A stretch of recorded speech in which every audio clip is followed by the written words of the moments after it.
Hello and welcome to the very first of our webinars for Sage Politics Webinar Week entitled, But Can It Be Applied? Teaching Theory with Practice in Security Studies, presented by Norma Rossi, Malte Riemann, Johny Arokiaraj, Soumita Basu, Tim Stevens and Maria Stern. My name is Fawzia Eastwood and I'm a marketing manager at Sage Publishing for the Politics Books portfolio. I'm a cisgender woman of South Asian background. I have medium-length brown hair, brown eyes and olive skin, and I'm wearing a black sweater. My pronouns are she, her. Before we start, I'd like to just share some housekeeping webinar information. We are recording this webinar. However, we've switched off the cameras and muted the microphones for all the participants except the presenter and the hosts. This is so that everyone will be able to enjoy the session without background noise. The chat box won't be available for participants during this webinar. If you have any questions, you can write them in the Q&A box, and we'll reply to as many of those as we can during the session, with some answered live by the presenters, and then we'll try to follow up with any that we didn't get around to answering today. Please do take advantage of our presenters' expertise and focus any questions you may have around the content of today's webinar. So as mentioned, the webinar is being recorded and we'll upload the recorded video on Sage's YouTube channel over the coming weeks. We'll also share it via email and on our X page when it's ready. We've also made closed captions available during this webinar, so do switch those on if they're helpful for you. Sage is a global academic publisher of books, journals, and library resources with a growing range of technologies to enable discovery, access, and engagement. Our mission is building bridges to knowledge, supporting the development of ideas through the research process to scholarship that's certified, taught, and applied across all fields of social science. Whether you're preparing to teach a course, conducting research, or looking to publish your next research paper, our Sage Politics and International Relations portfolios provide top quality, easy to access materials to help you make the most of your time and excel in your field. We're delighted to introduce today's webinar, which is on the theme of security studies. Author-editors Norma Rossi and Malte Riemann will lead the discussion with security experts who authored chapters of their upcoming textbook, Security Studies and Applied Introduction, which will be referenced during this webinar. Next slide, please. You can find out more about their book at our website, www.sagepub.co.uk, or scan the QR code to find out more. Attendees of today's webinar can get 25% discount as well using the code POLWebWeek, or if you're a lecturer, you can request an electronic inspection copy. Now, without further ado, I'm delighted to welcome and introduce our presenters to you today. Norma Rossi is Associate Lecturer in International Relations at the University of St Andrews. Her research lies in the intersection of critical security war studies, international political sociology, and post-colonialism, focusing on the multifaceted relationships between violence, subjectivity, and the construction of political authority. Previously a senior lecturer in Defence and International Affairs at the Royal Military Academy Sandhurst, she is passionate about bridging research and teaching and has designed and delivered international conflict management courses to civilian and security officials in North Africa, the Middle East, South America, the Balkans, and the Caucasus. She is co-editor of Sage's upcoming Security Studies and Applied Introduction, publishing at the end of this month. Malte Riemann is Assistant Professor at the Institute of Security and Global Affairs, Leiden University, the Netherlands. His research interests lie at the intersection of historical international relations, critical military studies, critical security studies, and global health. He is co-editor of the Routledge Private Security Studies book series and Sandhurst Trends in International Conflict, and co-editor of Sage's upcoming Security Studies and Applied Introduction, publishing at the end of this month. Malte cultivated extensive practical security expertise during his tenure as a senior lecturer at the Royal Military Academy Sandhurst, where he supported military exercises, advised on military doctrine, and contributed to defence engagement activities of the UK's Ministry of Defence in conflict-affected societies. Maria Stern is professor at the School of Global Studies, University of Gothenburg, Sweden. Her work focuses on the question of violence in relation to security, warring, militarism, development, peace, identity and belonging, coloniality and sex. She explores these subjects through a feminist lens that seeks to recognize intersecting relations of power that is attuned to the politics of methodology. She has published in a variety of journals and publishing houses, enjoys the collaborative process, co-authorship, and served as associate editor at Security Dialogue for many years. Johny Arokiaraj is an assistant professor of governance and public affairs at XIM University, Bhubaneswar, India. He recently completed his PhD in International Relations from the South Asian University, Delhi, and is Senior Research Fellow of the Indian University Grants Commission. He received his Master's degree in International Relations from South Asian University, Anna University, Chennai. His doctoral research was on populism and the liberal international order. He is also interested in international security, international organizations and governance, and identity in international relations, including gender. Soumita Basu is Associate Professor of International Relations of the South Asian University, New Delhi. Her primary areas of research are gender, international security, and the United Nations. Much of her writing has focused on the women, peace, and security agenda. She is the lead editor of the Review of International Studies. Tim Stevens is a reader and associate professor in international security at the Department of War Studies, King's College, London. He is director of the KCL Cybersecurity Research Group and founding program director of the MA in Cyber Policy and Strategy. He is the author of many books and articles on cybersecurity, cyber warfare, and related issues. Most recently, he authored the cybersecurity chapter in SAGE's upcoming textbook, Security Studies and Applied Introduction. Tim is a visiting professor at UNED Madrid and holds visiting positions at CNAM Paris and the Research Institute for Social Technical Cybersecurity in the UK. Now over to our presenters for today's session. Thank you very much. Thank you, Fauzia, for this kind introduction, and thank you to all of you to be here today. It's a real joy to be able to discuss this textbook and hear from our wonderful authors about their own specific chapters. So let me just start with just a couple of considerations that we had in our mind when thinking about the rationale for this textbook and what kind of pedagogical idea was behind this. So there were two main considerations that from which we started. The first one was that today the field of security studies has seen an enormous growth in terms of methodological and theoretical pluralism.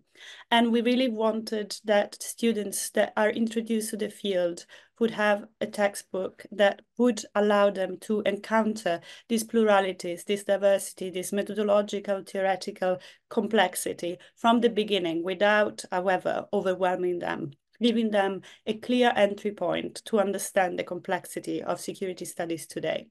And this followed a very kind of basic realization that today students embark in the study of security from multiple aspirations, professional aspirations. You might have somebody who starts studying security because they are particularly interested in the more traditional kind of military perspective, but then you might have somebody else who started studying security because they're interested into environmental policies and what does it mean. So we really wanted to think about security and in this broader sense and really reflect the pluralism that the discipline now embodies. Especially we were particularly focused on having approaches like feminist perspective, of post-colonial perspectives that are often kept like at the margin of the discipline or like added as a chapter added on to an already existing textbook. We wanted instead these approaches that have contributed to debates about what is security, what does it mean to think about security, what are the limits of security, what are the critique that we must bring when thinking about security. We wanted to have this approach at the forefront of our textbook and informing throughout our ways of thinking about security and the way in which students encounter this. So in that sense, this was the first kind of principle that guided us, this need or this aspiration to give justice to the plurality, theoretical, methodological plurality of what it means to study security today. The second kind of inspiring principle that we had in mind when thinking about this textbook was really the way of thinking about how to connect theory and practice of security. Stay assured that when we think about an applied introduction to security studies, we are not thinking about something like moving away from theory to actually do just practice or applied. This wouldn't make very much sense to us. For us, what made sense was really the idea that theory is constitutive of practice of security. So theory as forms of, or different theories as form of practices, discursive practices that are in some form of epistemological power. They have epistemological power to shape the way in which practices of security are then enacted, and therefore security policies are enacted. So what we wanted from this textbook, what inspired us, was really to attempt to create an approach that would allow students to understand the constitutive link between theory and practice of security. And in that sense, we understand the idea of applied security, or studying security in an applied sense. These two principles guided the way in which we organized and we thought about the textbook. And I just want to quickly outline how the first part, therefore, is informed by this logic. So part one of the security textbook starts by asking a very basic question, yet the crucial one. Whose security? Security for whom? Who do we want to secure, and how do we understand what do we want to secure as the basic starting question of thinking about security studies? So rather than organizing this first part of the textbook according to theory, so one theory per chapter, we actually decided to get away from this kind of compartmentalized approach to theory, and instead asked the authors of each of these chapters to think about one referent subject of security. Can it be the international? Can it be the state? Can it be the human? Or can it be something beyond the state, beyond the human, beyond this very anthropocentric view of security, so the beyond the human? And we asked them to think about what does it mean to answer the question, whose security, on each of these terms, and really thinking about how each of these answers, do we want to secure the international? Well, what does the international mean? What do we want to secure the state? What is the state? How do we understand it? So how the way in which we define who we want to secure really shapes the way in which we think about security. And this allows this first part to put into constructive dialogue and contrast multiple theoretical perspectives about what it means to think about security. The second part, I will hand over to Malte to introduce it. Yes. So one of the first things was that we wanted to go away from the perspective of starting with a compartmentalized approach to theory. So often we see this in the way textbooks and courses are traditionally organized, is that you go and start with specific theoretical positions, and then later you fill this with some kind of case studies or empirical examples. And what we wanted to instead foreground in this textbook is a problem-based approach. So rather than starting from a theory that is abstract and then filling it with some kind of empirical evidence, we wanted to start from a concrete problem that kind of an issue poses. And that is as a way of hooking students directly into something. They don't always want to know, like, this is liberalism, this is realism, and then how does it inform something in practice? But they often come with questions about the world. Why is there a war in Ukraine? Why are the events in Gaza currently happening? And they have direct questions that inform this. And we wanted to start from this. So in terms of the structure of the second part of this textbook, and I'm going to show in a second also the chapters in there, is that we wanted to start from this initial problem. And that's what we call the explore bit. And we saw there's an issue out there in the world that captures the attention of students. And that's designed to introduce them into a specific topic. Might it be resource security, climate, cyber, gendered violence, development, the issues that we're going to discuss today in terms of gendered violence and conflict, development, and cyber. And there's a specific problem that starts off each of those chapters. And in the second part, we said that, okay, there's a problem. And what we wanted to convey is that the way you understand a specific problem shapes the way you understand and respond to it. So what we have in the second part is that we start from an explore issue, which is a direct, concrete, empirical example. And then we introduce different theoretical perspectives that one can draw upon to understand this issue.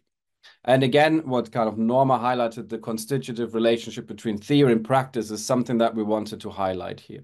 That the way you understand a specific problem and the way you frame it is a form of theorizing. And that limits and constrains specific responses or enables them. And that's one thing that we wanted to highlight. So what we want to show is that policy responses to security issues do not kind of emerge in a vacuum. They're always guided by some form of theorizing that is behind this. And the more you introduce students to different possibilities of thinking otherwise, so the more theoretical perspectives we can convey to students, also allows them to think about multiple ways to responding to a problem. So if you have a very militaristic sense of security, the way you frame the policy problem will be militaristic and will only lead to militaristic responses. And we wanted to go away from that and show there are alternative ways of framing policy problems. And what we're going to do there as well in this is that we kind of introduced some innovative active pedagogies to engage students beyond the reading of the text. And one of the key features that we have in there is that each chapter deals with, has an integrated video section where a security practitioner will talk about their own experience in dealing with a security problem related to that specific chapter. And what students are then asked to do, and that is the active bit of it, is that they will be asked and guided towards a problem mapping exercise. So they will be analyzing how the practitioner understands the problem, and what was kind of beyond their understanding of it in theoretical terms. That's something that students will then look at, and that kind of for us allows us to have an active learning pedagogy where students are directly involved in this, and that solidifies their way of thinking about theories.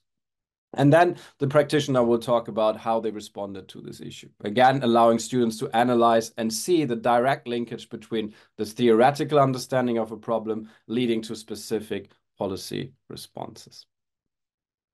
And lastly, what we have is that we also try to integrate and highlight the importance of the everyday in the security domain, which we call the security beyond the real, where each chapter also guides, directs students to specific fictional resources that draw on the specific, or that deal with the specific security issue the chapter discusses. And the importance of that was to kind of not say that there's a security beyond the real, but the kind of relationship between them, that the everyday is infused with security practices. And that is something that we wanted to highlight there as well.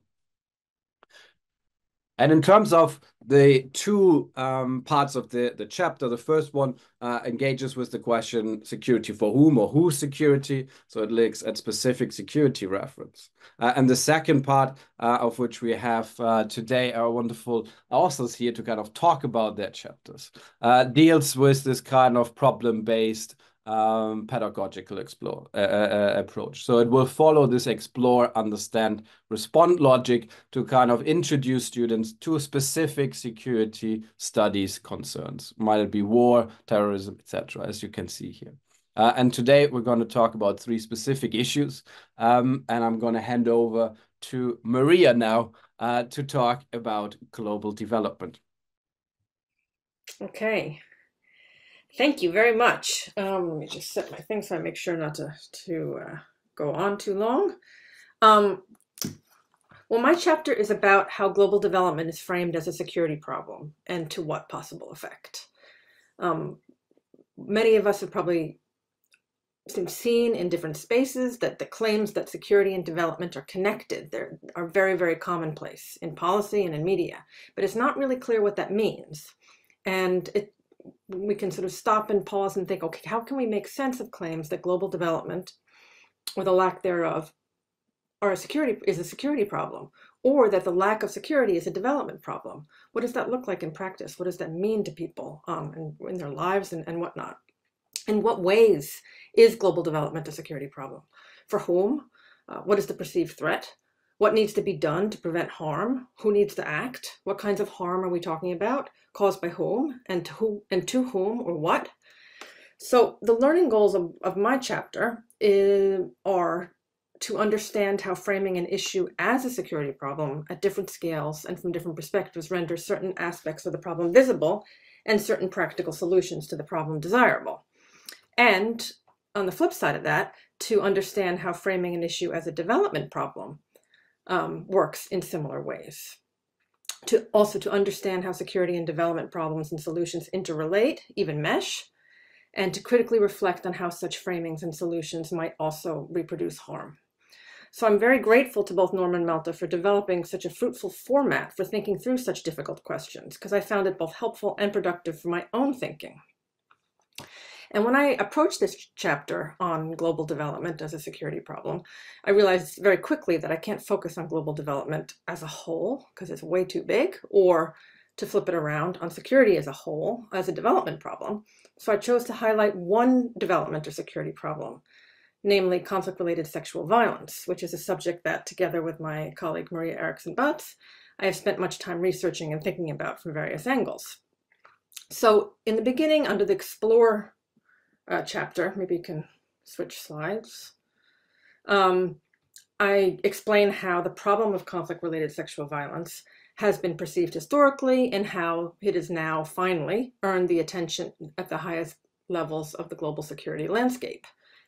So conflict-related sexual violence has been sort of firmly placed or framed as a threat to security. It also, that is sexual violence, also figures centrally as a development problem in specific development policy and in the UN Global Development Goals.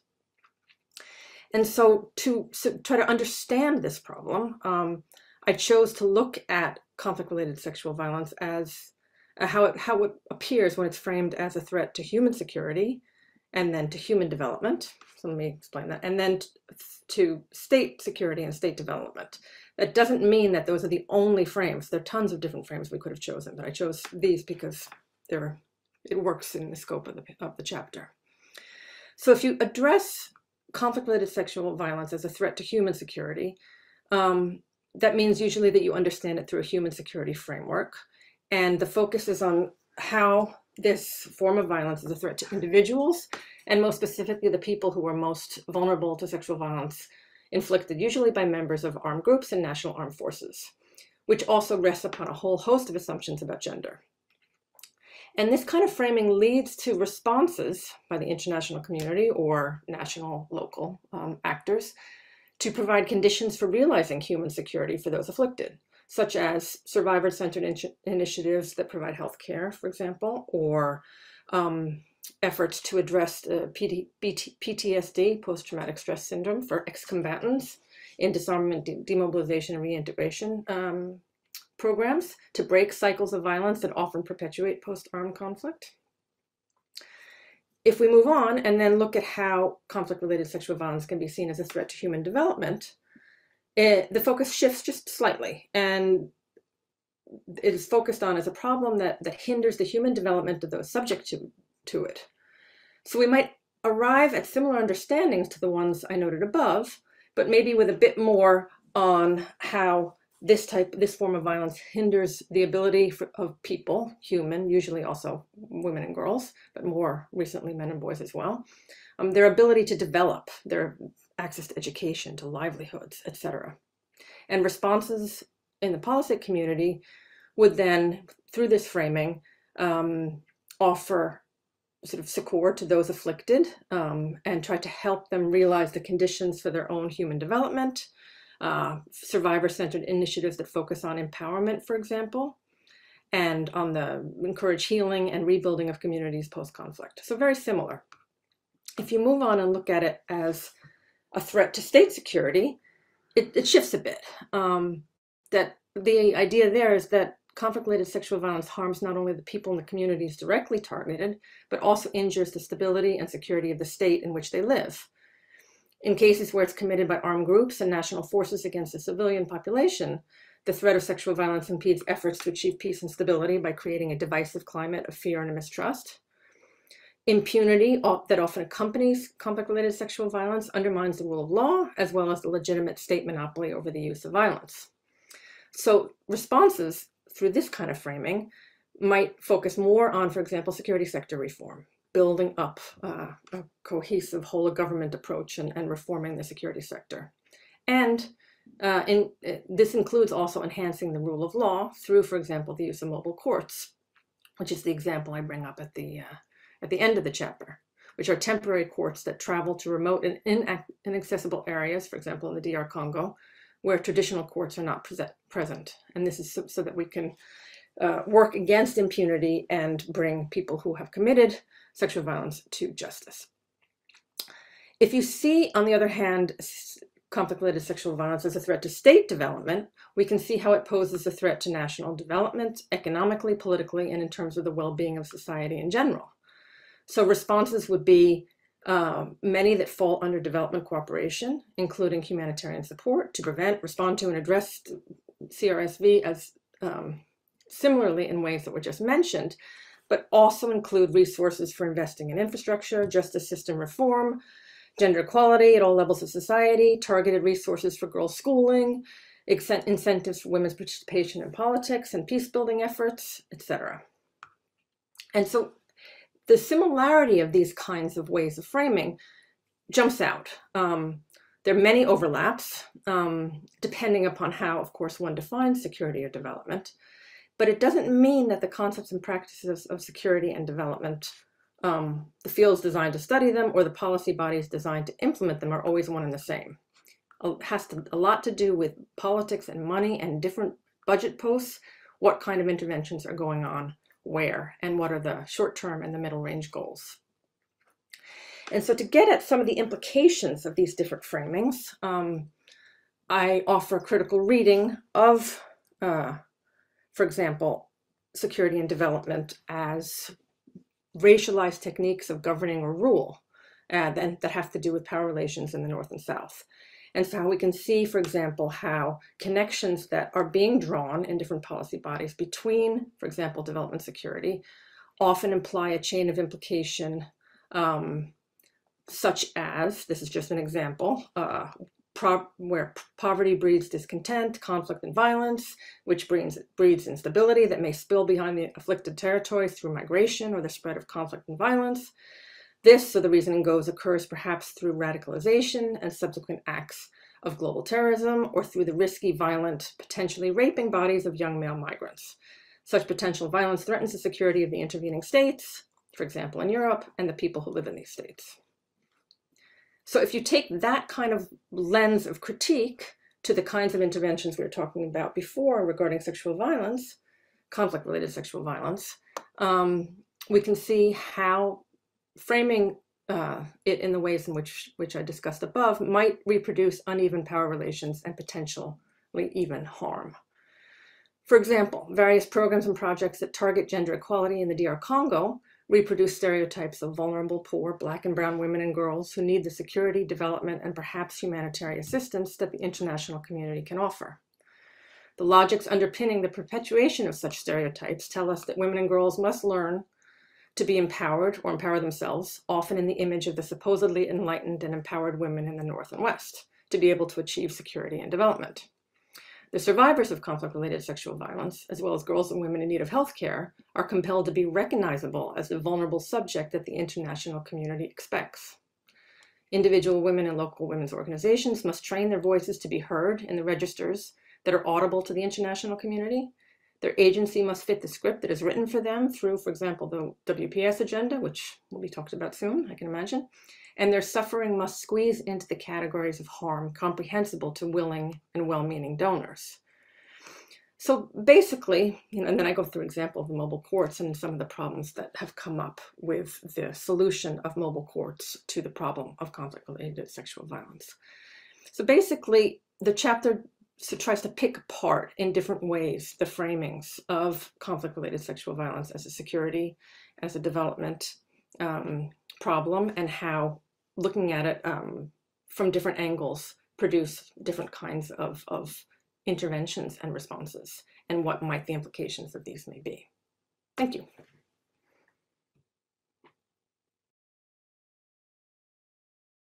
Over to Soumita and Johny. Thank you, Malte, and thank you all for joining us today. The chapter that Johny and I have contributed focuses on conflict and gendered violence, and as such, speaks to Maria's chapter on CRSV. Again, I mean, I think it's very important to emphasize that Norma and Malte had just the framework that they had provided us, and them highlighting the need to keep in view the application part of the theoretical insights. This really shaped our writing. For our main case study, we chose to focus on gendered violence in relation to the Afghan conflict, which has garnered significant attention, particularly during the 2 decades of international intervention from 2001 to 2021. As we discuss in the chapter, gendered violence is not limited to conflict-related sexual violence, even though that is also the focus of our chapter to some extent. So in the case of Afghanistan, gendered violence manifests as restrictions that the Taliban have put on girls and women attending schools and universities. And this can be understood as structural violence that limits the human potential of women and girls. And the chapter's cover page has this picture of a classroom to highlight that this is currently not an option for many in Afghanistan. Gendered violence is also inflicted upon men, sexual minorities, and others. Johny will be highlighting more of these specific points. I will present the overall scope of our chapter, which aims to help students first gain insights into feminist interventions in the theory and practice of international security. Second, understand the meaning of gendered violence and its use against women, men, LGBTQ persons, and others during contemporary conflicts. Third, recognize that conflict-related sexual violence lies on a continuum of violence that relates it to gendered violence during peacetime. Fourth, assess the scope of international policies in combating gendered violence during conflict.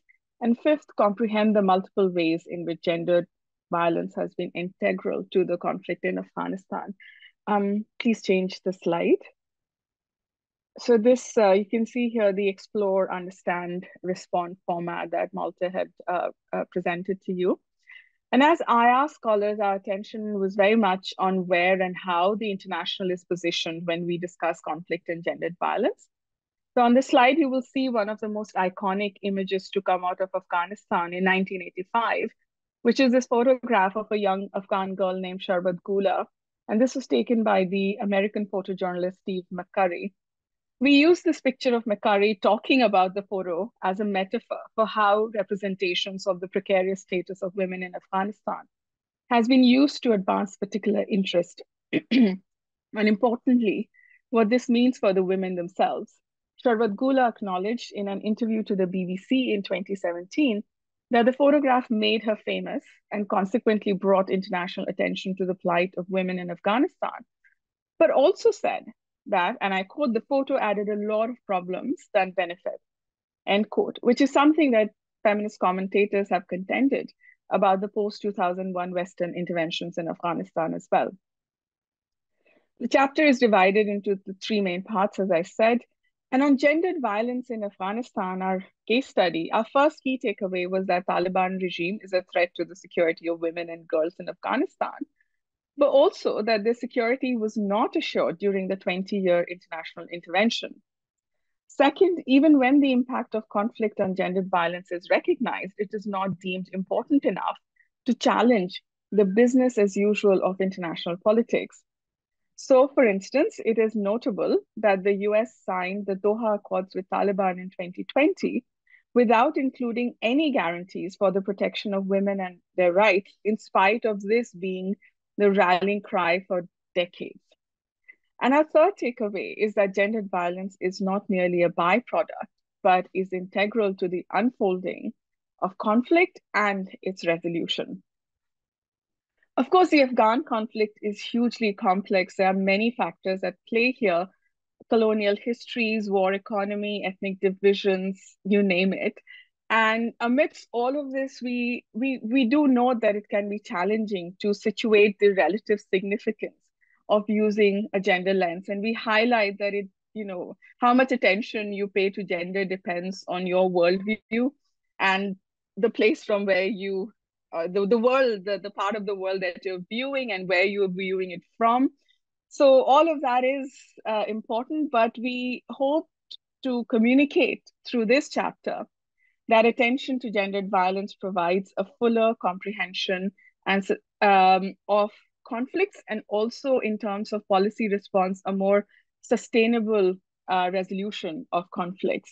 If you could please change the slide now. John is going to take over from here. Thank you. Yeah, so I'll talk about the theoretical insights and the empirical concerns that our chapter addresses. So as you can see, the image at the top, it's of Russian soldiers marching, which could just be a normal image. But from what we try to argue in our chapter is that they point out towards militarized masculinities, where violence, aggression, dominance are normalized as masculine male behavior, which has implications on social expectations of how women should behave, or what are the social roles women are assigned to, like they should be submissive, passive, and behave as beautiful souls to be rescued and protected by these brave militarized soldiers or men. So these ideas also give rise to what we call gender nationalism, where women are seen as bearers of the nation, where the national honor is kind of placed on women's bodies, which kind of makes it possible to create narratives where inflicting violence on an enemy state often entails committing sexual violence on their women. So we connect this concept of militarized masculinities with gender nationalism.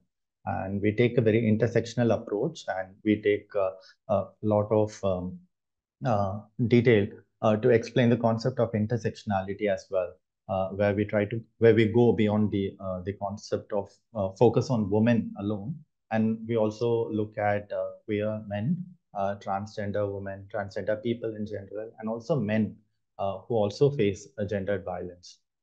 In Afghanistan, we talk of violence against boys, which is also a part of continuum of violence that has been happening there. And even in the recent Russia-Ukraine conflict, we focus on violence against trans people that has been happening there. So this intersectional approach in understanding how different ethnicities suffer gendered violence in Afghanistan is also explained, particularly the Hazara communities in Afghanistan.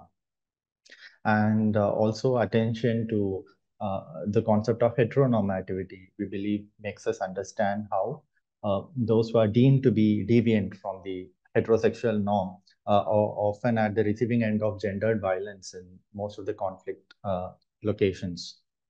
The second image is actually an image of the Orlando shootings in the Pulse nightclub, which happened in the United States. I mean, this incident found reflections when the UN Security Council also discussed it, but not in detail. So they have been discussing it through this ARIA formula meetings, but still the council has not been very effective in including violence against LGBTQ people in its ambit of international policy. So that is something we talk about, and we're also focusing on violence against LGBTQ people in the recent Russia-Ukraine conflict. So we also try to relate this with gender nationalism and militarized masculinities, where how these all play out even in this recent conflict. For example, we can see that there are a lot of discourses where Russia tries to project itself as the protector of these traditional masculine values, fighting against Ukraine, which according to Russia is deemed to be pro-LGBTQ rights and pro-West, and therefore representative of moral decay. So we are arguing that these discourses, these gendered discourses, contribute to gender nationalism, which actually has implications for gendered violence in conflict locations. So to argue this, we take a very interdisciplinary approach, which is something I think we were expected to do when we are contributing to this volume. So we try to bring in we did bring in insights from gender studies, from media studies, from communication, from sociological, anthropological insights as well. So that's about our chapter. Thank you very much, Johny and Soumita. Over to you, Tim. Great. Thanks, Malte, and thanks to you and Norma for the opportunity to contribute to this volume. And also, of course, thanks to SAGE for the opportunity to speak today. So as we've heard, the textbook adopts this problem-based approach and as a means of linking theory and practice. And this chapter on cybersecurity, the principal hook, the principal problem, as it were, is something that happened in 2021, something called the Colonial Pipeline incident, in which a Russian-based cyber criminal group locked up the business systems of a major fuel provider to the eastern United States through something called ransomware, which, as its name suggests, encrypts a user's data and then demands a ransom to decrypt it. So basically paying money for the restoration of your digital systems. Now, the Colonial Pipeline incident locked down, sort of shut down, eventually a whole range of hundreds of gas stations in the eastern United States for days before a ransom was paid and the system was unlocked. There was a federal declaration of emergency at the time, and subsequently a raft of government policy responses to enhance and improve US cybersecurity. Now, we could have chosen, or I could have chosen, any number of different examples or problems to illustrate some of the main themes that are relevant to studying cybersecurity, in which digital systems or networks are subverted in some way and having an effect on something beyond the technical. But I use this particular example as a means of exploring and addressing how we conceptualize cybersecurity, why it is more than just a technical endeavor, and how we approach particular aspects of cybersecurity in practice, such as in its importance to national and international politics and security. I'm not going to go over the whole chapter today, but what I am going to do instead is, using the central motif of the problem, pull out three themes of the chapter. The first is cybersecurity as a practical problem. The second is cybersecurity as a political problem.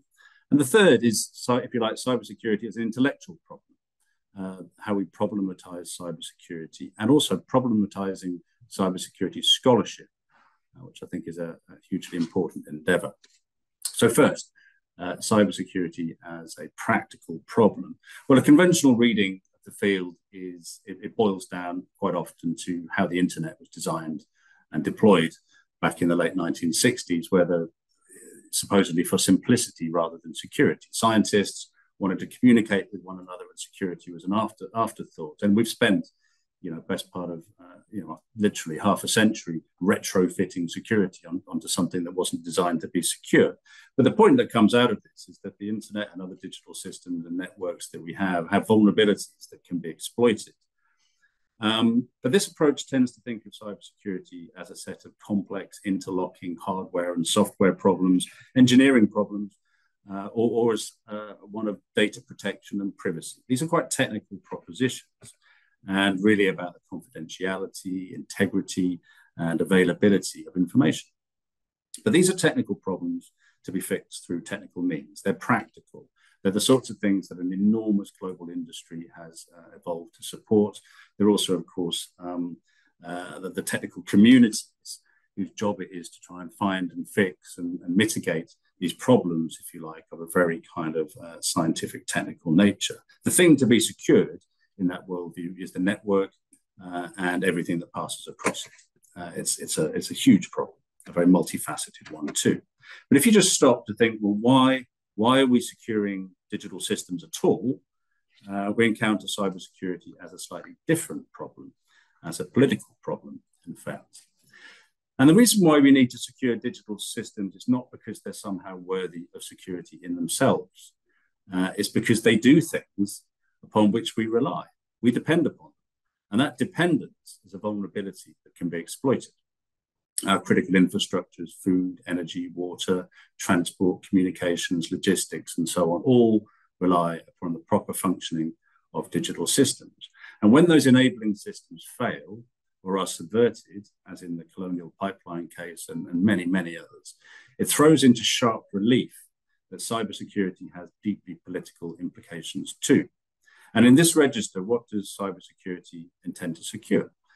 Is it individuals' daily lives? Is it societal stability and well-being, the economy, the state, national security, international security? Well, the answer, of course, is all of these things. They're all referent objects, if you like, of some aspect of cybersecurity.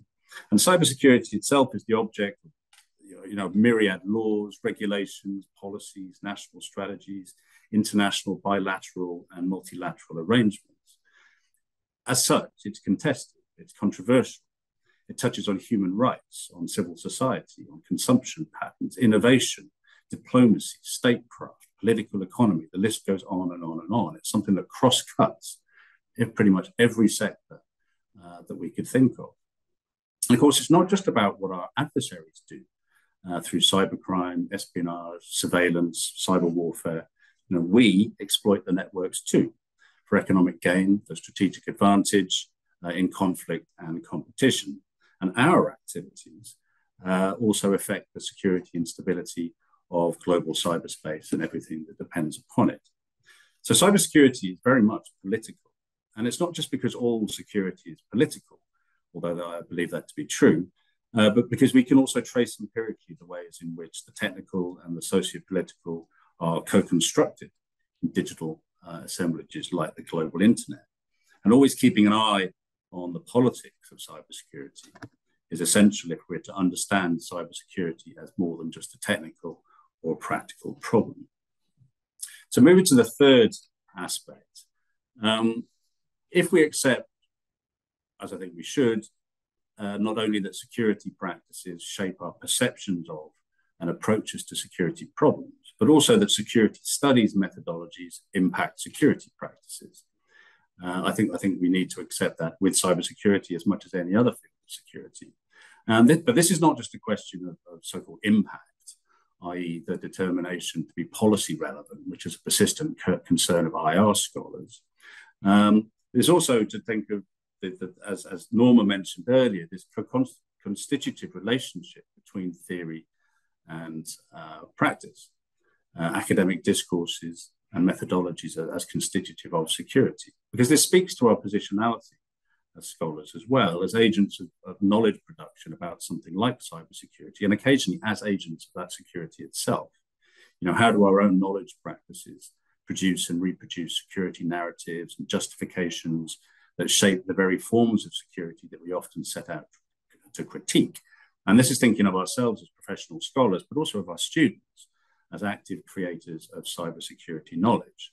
Because there are a lot of assumptions built into cybersecurity studies, which broadly reflect the problematic historiography of IR and mainstream security studies, very Eurocentric historical foundations, and then their dominant understandings of space and time, the suppression of alternative local and world histories and of lived experiences, and a fairly relentless hegemonic prioritization of American cybersecurity practices and interests in particular. And of course, a lot of those narratives are, as my fellow scholars have shown, gendered and racialized in profound ways. So cybersecurity scholarship needs to accept its own, or acknowledge its own positionality as a problem in itself. As Western scholars, very often serving Western political and security ambitions, and also the implications of this theory practice ecosystem for thinking about something as complex as cybersecurity. And then we can begin to amend, if you like, our theoretical and our empirical preoccupations to account for a much more diverse cybersecurity landscape than is often recognized. So then this means problematizing cybersecurity as an empirical field of study, but also the theory and methods that we use to explore it. Who is it for? What is it for? What is being secured and why? And what are or should be its limits? These are all questions that we should be exploring. And the good news is that a lot of these moves are already underway, but there's a long way to go, which is partly what makes cybersecurity such an interesting field to work in. So just to finish up, there's a lot more in this chapter, and I hope you'll read it, reflect upon it, and get in touch with me by whatever means you feel useful to tell me what should be amended or enhanced. But finally, whatever this thing is that we call it, and cyber is not a universally popular term, but it's the one that we have in policy and strategy. The identification of and engagement with cybersecurity problems will be one of the defining practical, political, and academic concerns of the 21st century. And ultimately, cybersecurity is what social scientists call a wicked problem. It's a field of interdependent problems which defy easy resolution. But it needs us to break out of the relatively marginal space that cybersecurity currently occupies in IR and security studies and attract a wide range of imaginative and creative scholarship from all over the world, not just the privileged sort of global north and particularly Western perspective that is quite very often the dominant one in this field. So I guess that's a call to arms. So over to you. Thank you very much. Yes.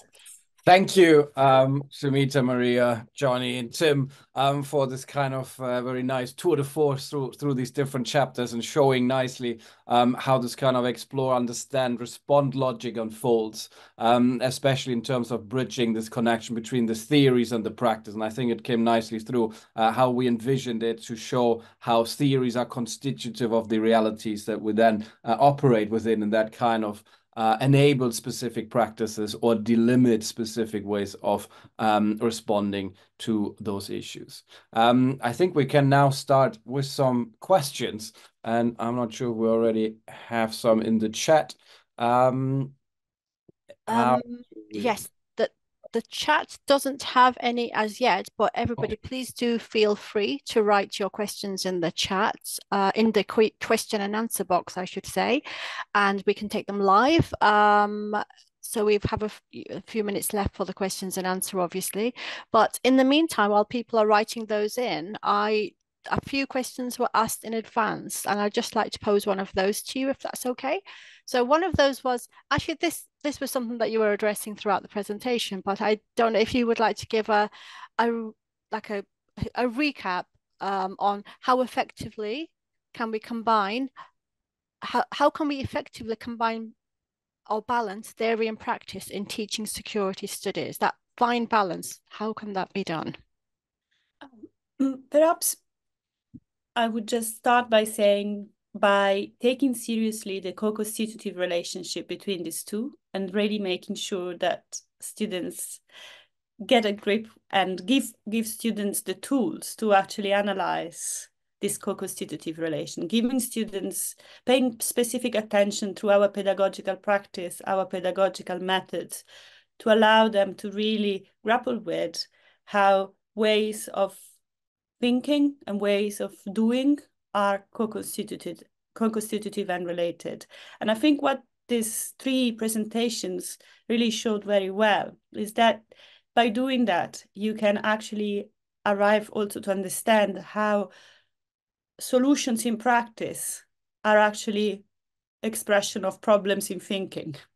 So in that sense, this relationship is not unidirectional from thinking to doing, but is actually also the way in which we practice security then allows us to and informs the way we think. And I think in terms of pedagogical tool, one tool that in this textbook speaks specifically to this problem is the practitioner account. Because if each chapter, as Malte said before, is informed by a practitioner video that speaks about how they dealt in a specific situation related to the problem in their professional life.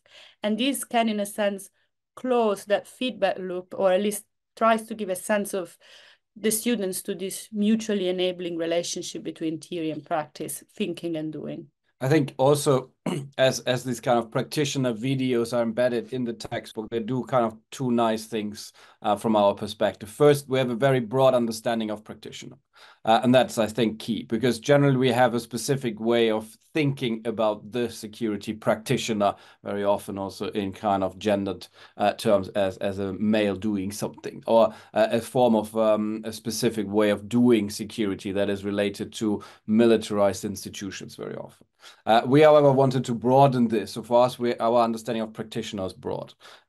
We have individuals that were gang members before, for example, talking about their own experience that kind of breaks in their approach to gang-related violence with traditional law enforcement patterns, for example. But then we also have more possibly traditional approaches where we have law enforcement officers talking about their approaches to dealing with organized crime. But all of these allow students to see that there are not just kind of specific hierarchical voices out there that we have to follow, but that there are also always different approaches and different ways of practicing security and engaging with it. And all of them are informed by specific theoretical ways of looking at the world.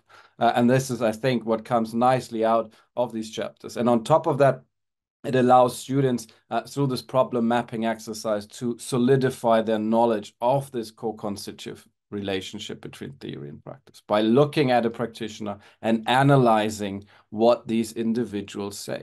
And that is something that can nicely be integrated in teaching. Thank you. Thank you very much. It's very kind of useful, practical aspect to explain that. Hoping that takeaway will be very useful for everybody else as well.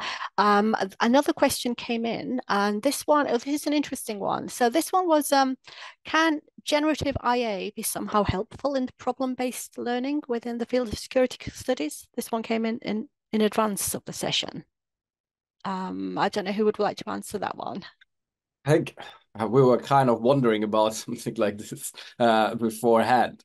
One of the things that I think could possibly work well to think about this, and I will then hand over, I think, also to Tim. I think it speaks to your chapter to some extent as well. But I was thinking a way of dealing with this would be to engage AI with a specific security problem and let it answer the question. How would it respond to this? And then have the student analyze this response. Like, what forms of knowledges does the AI draw upon? What kind of knowledges does it exclude? And that allows us to kind of assess this as well. The specific hierarchies involved there in terms of knowledge production. And possibly AI will have a very, let's say, maybe a more mainstream approach to dealing with an issue, a security issue.